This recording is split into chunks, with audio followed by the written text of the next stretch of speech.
একদিন হযরত মুসা আলাইহিস সালাম আল্লাহর সাথে কথা বলার সৌভাগ্য লাভ করেছিলেন। তিনি ছিলেন অত্যন্ত সম্মানিত একজন নবী। একবার তার মনে প্রশ্ন জাগলো, পৃথিবীতে সবচেয়ে জ্ঞানী ব্যক্তি কে? তখন আল্লাহ তাআলা তাকে জানালেন, একজন বান্দা আছেন যার নাম খিজরি। আল্লাহ তাআলা তাকে বিশেষ জ্ঞান দান করেছেন।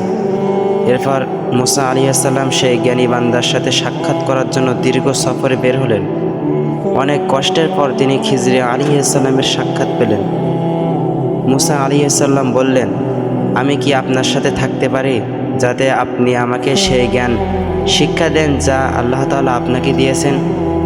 খিজরি আলাইহিস সালাম বললেন, আপনি ধৈর্য ধরতে পারবেন না। কিন্তু মুসা আলাইহিস সালাম ধৈর্যের প্রতিশ্রুতি দিলেন।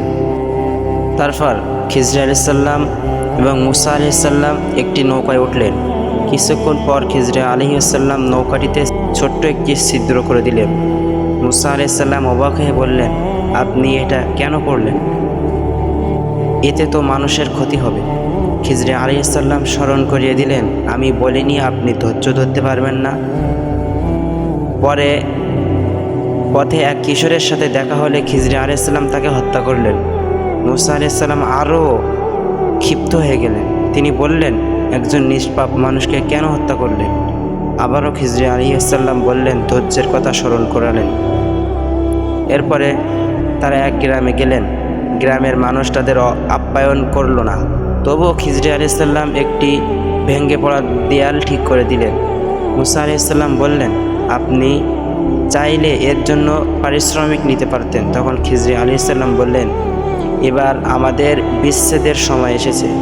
এরপর তিনি সব রহস্য খুলে বললেন, নৌকাটি ছিল গরিব মানুষের। সামনে এক জালিম রাজা সব ভালো নৌকা কেড়ে নিচ্ছিল, তাই সামান্য ক্ষতি করে নৌকাটি রক্ষা করা হয়েছে।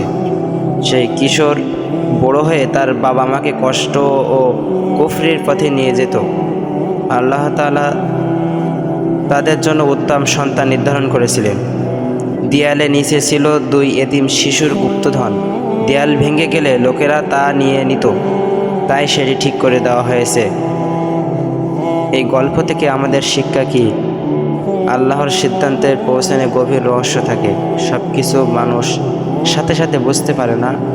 ধৈর্য ঈমানের বড় গুণ। আল্লাহ তাআলা বান্দাদের কল্যাণই চান। এই ঘটনাটা পবিত্র কুরআনুল কারীমের সূরা কাহফে বর্ণিত আছে।